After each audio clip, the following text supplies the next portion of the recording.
মুখ চেপকে দাও মামু বেশি দূরে যায় না এখন তোমাকে। আচ্ছা এখন কাজের কথা বলি, কালকে কিন্তু লাস্ট ডেট। বরযাত্রী এই হাগুদার ওটা হাফাসা থাকবে, এ বাড়িতে ওটা হাফাসা আছে, গয়না গাড়ি আছে, সবই বুঝছো। হ্যাঁ কালকে ওই খেলাটা খেলে দিতেইবে। আমি আর চুরি হারবো না। এইরকম একটা সুন্দর সুশ্রীমান মাইয়ের এইবার বিয়ে দিয়ে দেবে, এটা আমি মানতে পারি না। আমি ভালো হয়ে যাবো, আমি চুরির লাইনে নাই।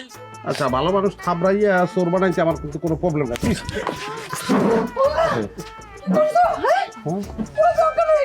আর কিছু হয় না।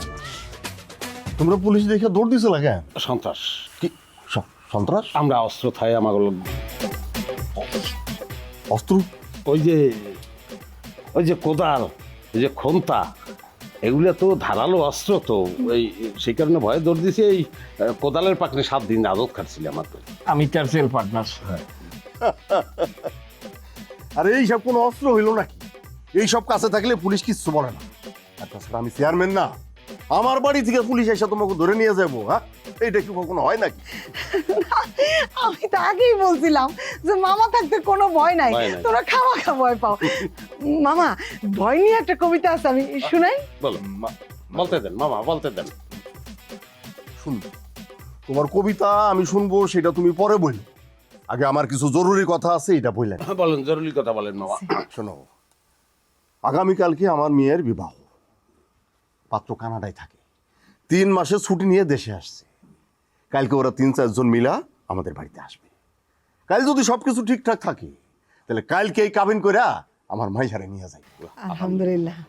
পরে একদিন মনে করো যে আমি অনেক বড় করে একটা অনুষ্ঠান কইরা গ্রামের সব মানুষের দাওয়াত দিয়া খাওয়াবো। চমৎকার, সেদিন কিন্তু তোমরাও থাকবা। চমৎকার। ঠিক আছে?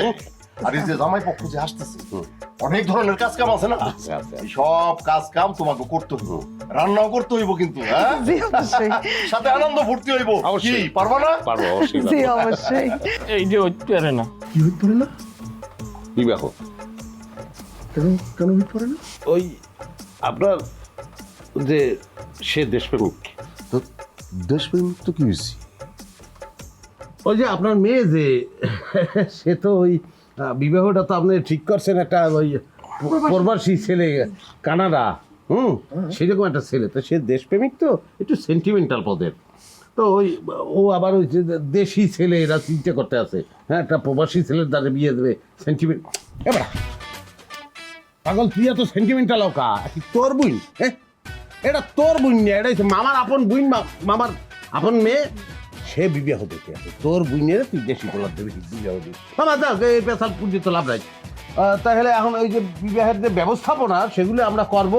হ্যাঁ, কামকাজ যা করা লাগে তা আমরা নিজ হাতে করব, আনন্দ ফুর্তি করবো, আর গান বাজনা যে পারি হাতে আপনি জানেনই।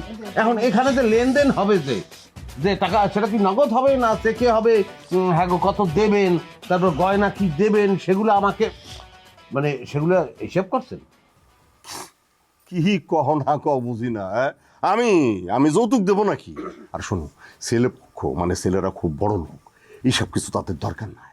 আর গয়নার কথা বলতেছো, আমার পিঙ্কির মায়ে যে সব গয়না রাখা গেছে, এইগুলাই তারে দিয়া দেব। আর আমি মনে করো যে শখ করে আমার মাইয়ারে 2 ভরি ওজনের 2টা রুলি মালা বানাই।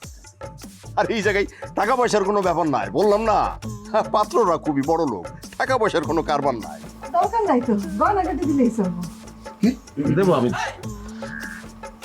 ওই সে যে আপনি যে টাকা পয়সার কথা যে তাদের তো দেবেন না, তারাও রাজি না, এটা সে বলছে যে যৌতুকের দরকার নাই, শুধু গয়না তাদেরকে দিলেই কি চলবে, সেটাই তো বুঝতে চাইছি। জি জি মামা।